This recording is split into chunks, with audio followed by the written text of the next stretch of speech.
What were the real reasons for civil war in the United States?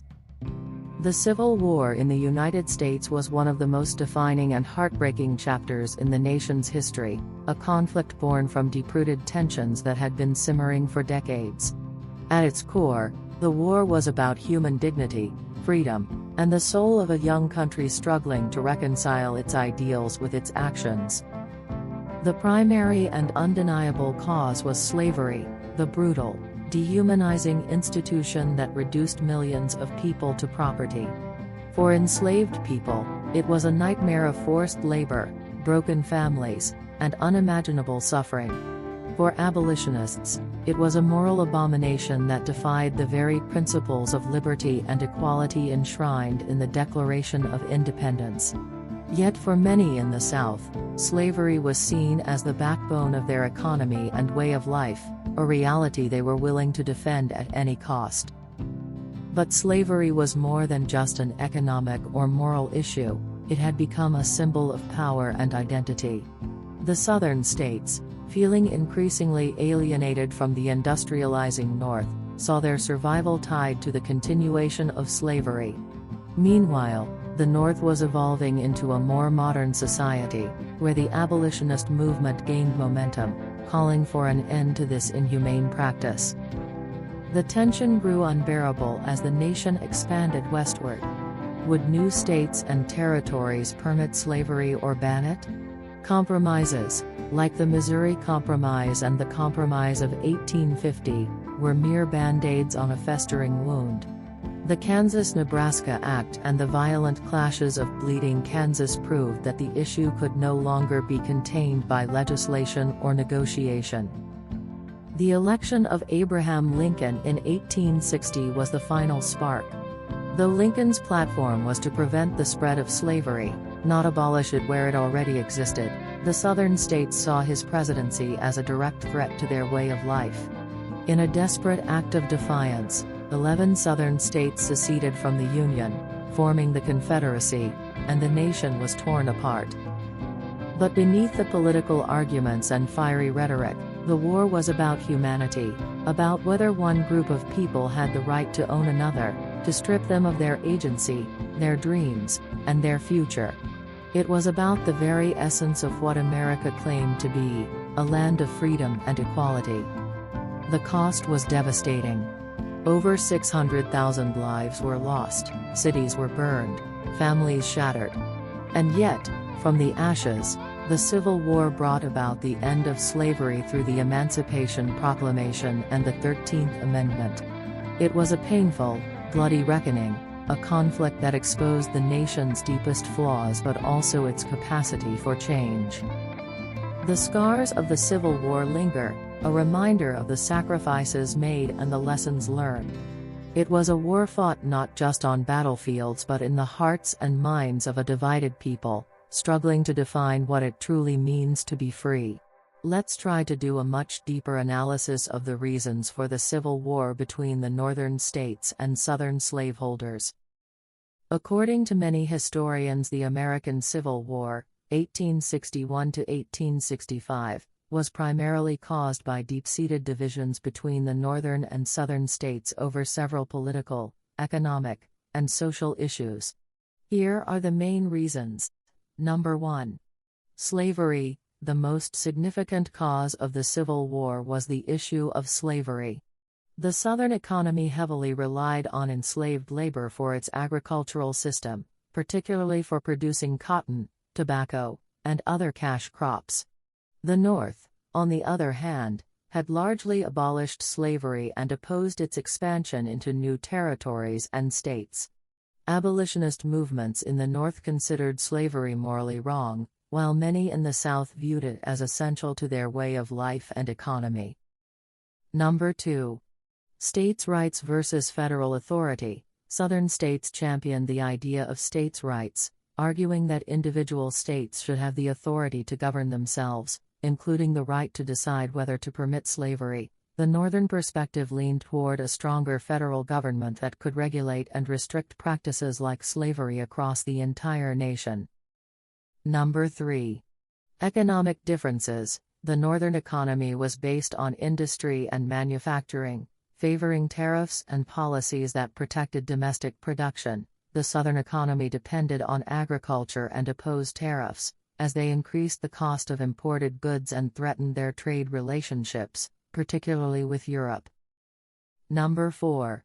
Expansion and territorial disputes. As the United States expanded westward, the question arose over whether new territories and states would allow slavery. The Missouri Compromise, 1820, and the Kansas-Nebraska Act, 1854, attempted to address this issue but ultimately deepened sectional tensions. Balance of power. Each side wanted to ensure that the balance of power in Congress, especially in the Senate, would not tilt against their interests. Number 5. Election of Abraham Lincoln, 1860. Abraham Lincoln's election as president in 1860 was seen as a threat to the institution of slavery. Although Lincoln initially promised not to interfere with slavery where it already existed, Southern states believed his presidency would lead to its eventual abolition. Southern reaction. Following Lincoln's election, several Southern states seceded from the Union, forming the Confederate States of America. Number 6. Cultural and ideological divides. The North and South had developed distinct cultures. The South maintained a hierarchical, plantation-based society, while the North was more urbanized and egalitarian. National identity. These differences fueled contrasting views on the future of the United States and what it meant to be American.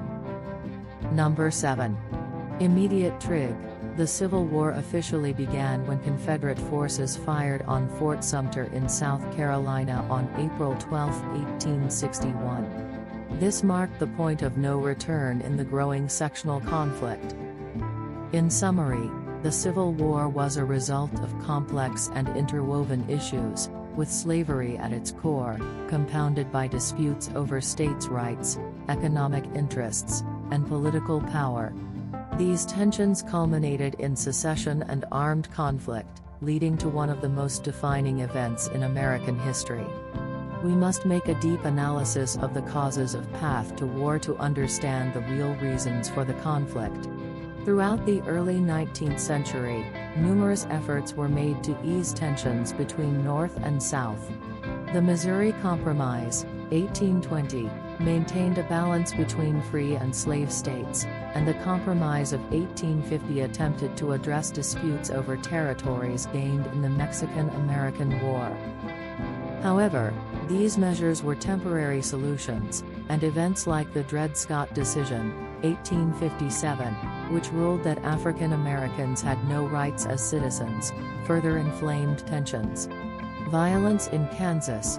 The Kansas-Nebraska Act, 1854, introduced the idea of popular sovereignty, allowing settlers in new territories to decide on slavery.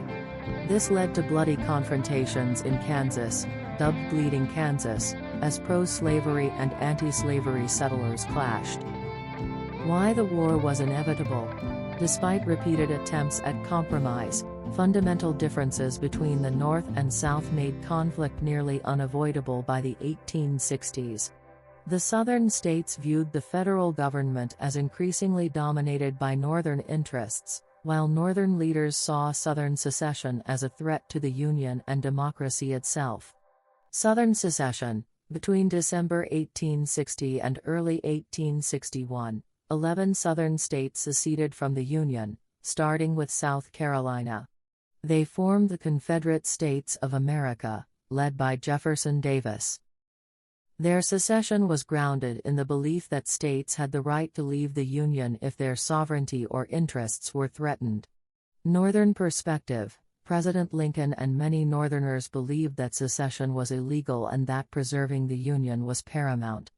Lincoln declared that the Union must be preserved at all costs, even if it meant going to war. Key issues during the war. Once the Civil War began, several core themes emerged that shaped the conflict. Number 1. Initially, Lincoln framed the war as a fight to preserve the Union, not to abolish slavery. However, as the war progressed, he came to see emancipation as essential to weakening the Confederacy. The Emancipation Proclamation, 1863, declared freedom for enslaved people in Confederate-held territories. While it didn't immediately free all enslaved individuals, it shifted the war's purpose, making abolition a central goal. Number 2. The war was the first large-scale conflict in American history and saw significant advancements in military technology, including ironclad ships, railroads, and more modern weaponry. The Union implemented the Anaconda Plan, aiming to blockade southern ports and control the Mississippi River, strangling the Confederacy's economy and transportation. Number 3. The Confederacy sought recognition and support from European powers like Britain and France. However, due to the North's strong diplomacy and Britain's opposition to slavery, European nations remained neutral. Number 4. Homefront challenges. The South faced severe economic hardship due to Union blockades and destruction of infrastructure, leading to food shortages and inflation. The North experienced significant industrial growth but also saw resistance, such as the New York City draft riots, 1863, reflecting class tensions over conscription. Let's talk about the ended of the war and legacy. Number 1. The war ended on April 9, 1865, when Confederate General Robert E. Lee surrendered to Union General Ulysses S. Grant at Appomattox Courthouse in Virginia. The Union's superior industrial capacity, larger population, and naval dominance were decisive factors in the victory. Number 2. The Civil War remains the deadliest conflict in American history, with an estimated 620,000 to 750,000 deaths. The war devastated the South, leaving cities in ruins and causing long-lasting economic and social upheaval. Number 3. The 13th Amendment to the Constitution, ratified in December 1865, abolished slavery in the United States. It was a monumental step toward fulfilling the ideals of liberty and equality, but it did not end racial discrimination or inequality. Number 4. Reconstruction Era, 1865 to 1877. After the war, the United States entered a tumultuous period of rebuilding and reintegrating the Southern states into the Union.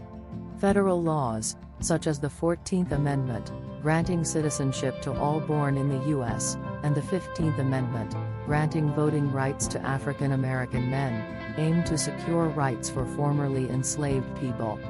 However, the Reconstruction period faced strong resistance in the South, including the rise of white supremacist groups like the Ku Klux Klan, which sought to undermine these reforms. Number 5. Enduring impact. The Civil War reshaped the United States politically, economically, and socially. It resolved the question of secession, ensuring the Union's survival, and ended slavery, laying the groundwork for the civil rights movement nearly a century later. Despite these advances, deep divisions over race and regional identity persisted, leaving a complex legacy that continues to influence American society. Conclusion. The American Civil War was a watershed moment in U.S. history, rooted in fundamental disagreements over slavery, states' rights, and national identity. It tested the resilience of the Union, leading to the abolition of slavery and significant social and political changes. However, its aftermath revealed the challenges of achieving true equality and unity, challenges that continue to shape the nation's journey toward justice and inclusivity.